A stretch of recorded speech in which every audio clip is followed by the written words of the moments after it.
Sometimes she would walk outside naked or hit her head against the wall repeatedly. She had 30 days to leave the house. Gay people of Reddit, who had to attend gay conversion camp for some reason. What is your story? My story isn't that bad, but this specific camp made us list our hobbies and likes and such.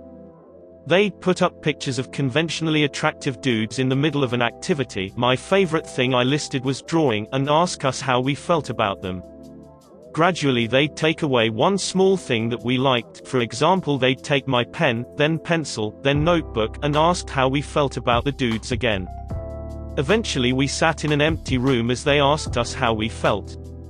I think this was an attempt to make us associate seeing hot guys with losing everything we loved. It was so horribly done that I can't imagine whoever thought of that was over the age of 10. Went to a Catholic summer camp for that exact reason when I was 17. I remember being acquainted with a yardstick if I was mildly disobedient, ignoring nuns and teachers and camp counselors. I remember I was also not allowed to eat if I didn't read verses from the Bible out loud. Tried my best to muddle through all the stuff.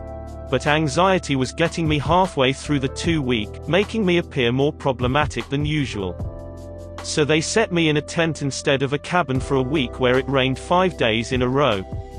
I also remember them calling my parents repeatedly to tell them how abhorrent I behaved, which obviously led to more trouble. However, one clergyman I remember for being a good man. He would go out of his way daily during the 2 weeks to make sure I was actually okay.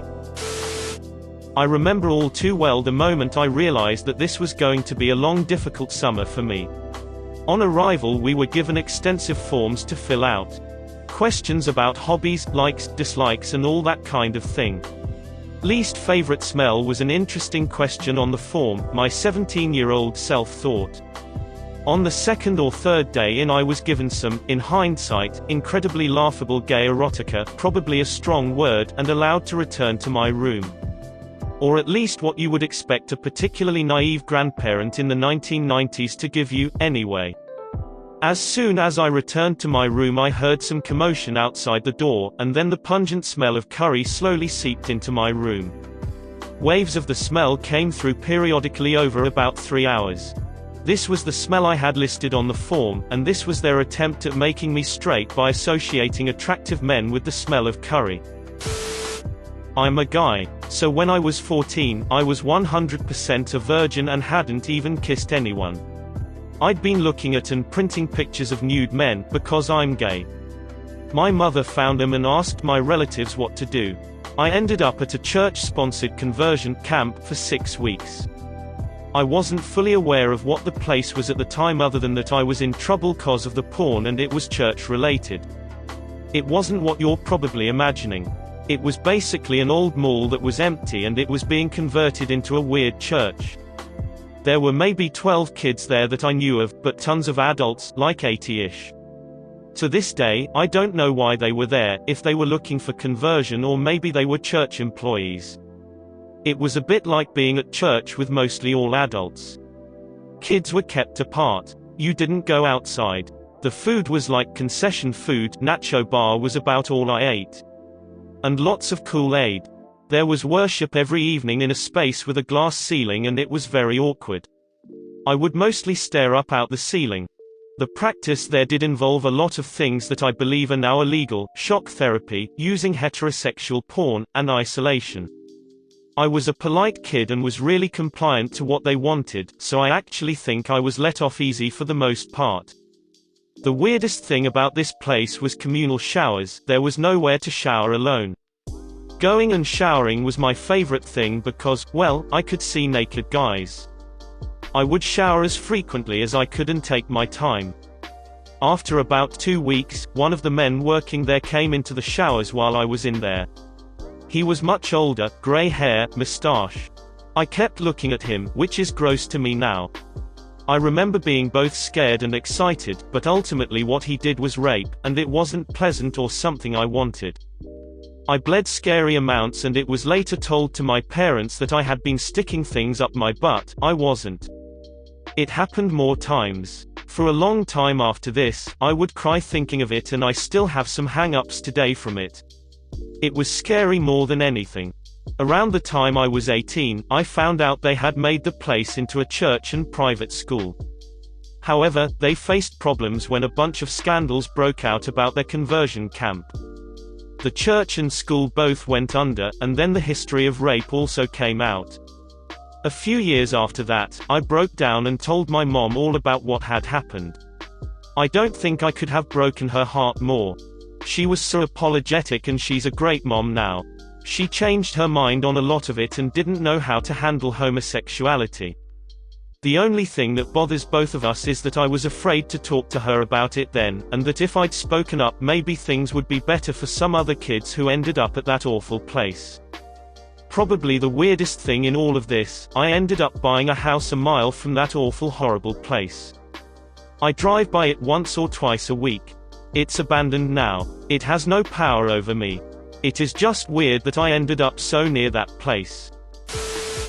It wasn't a camp, but I was raised by Scientologists, and they have a sort of conversion therapy they use to cure all aberrations, like asthma and homosexuality. It's funny since L. Ron Hubbard doesn't actually say much about homosexuality. The only thing my seniors could show me said that homosexuals are constantly stuck in the same tone on the tone scale, which is basically a chart of human emotions that places failure, apathy, and body death as low emotions, and happiness, creativity, and total knowingness, his word not mine, as high emotions. He believed all homosexuals were stuck at 1.1 on the tone scale, the number for covert hostility, which means that all gay people are supposedly full of secret, evil intentions. That was a bad place to be on the tone scale, and he believed that it was based on false purposes that you were holding onto. I won't go too off topic with all the Scientology background, but L. Ron Hubbard made up a lot of words and it's always hard to talk about without some translating. So there's this process called the false purpose rundown that is very expensive to receive, but you are also required to do it if they find out you have this aberrant behavior. I worked as an auditor in training at a local org, what they call churches, from the age of 11 up until I was 15, and performed 2 of these rundowns for 2 different gay men.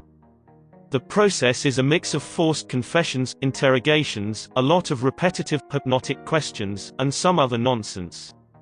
It was heartbreaking both times, because these men genuinely wanted to change. They would sit in my office, crying, begging for the realization that would finally make them straight. Eventually a realization would come, but nobody was cured, just more repressed. Both men got in trouble later for their aberrant behavior, and I got in trouble for not actually curing them.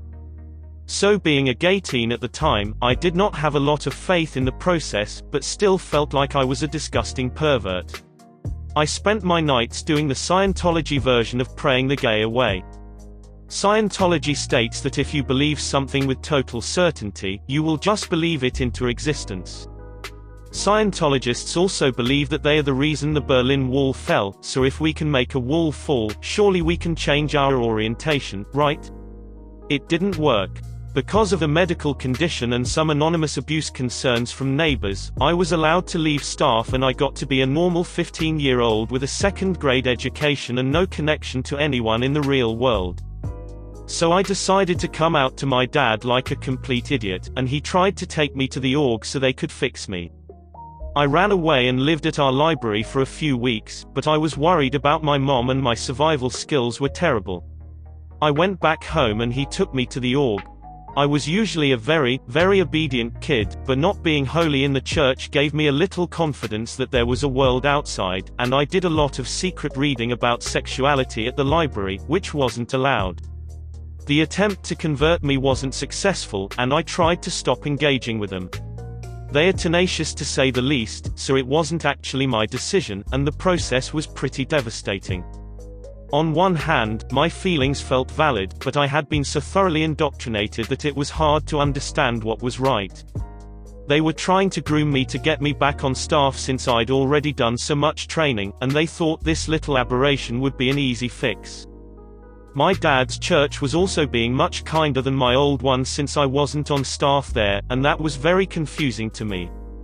But one day 3 men showed up to my house, angry that I was taking too long and bogging down the process. They yelled at me on my lawn for a while. At one point I got into a yelling match, my first in my life. Looking back, I'm amazed I talked back to them.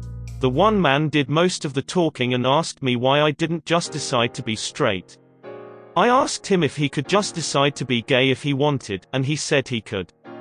All of my learning at the library taught me that this man was probably bi, and that gave me an indescribable feeling. For the first time, I realized I knew something that the church didn't.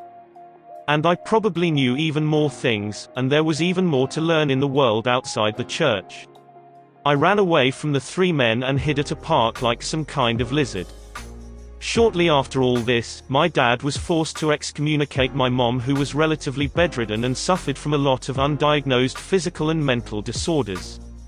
Sometimes she would walk outside naked or hit her head against the wall repeatedly. She had 30 days to leave the house.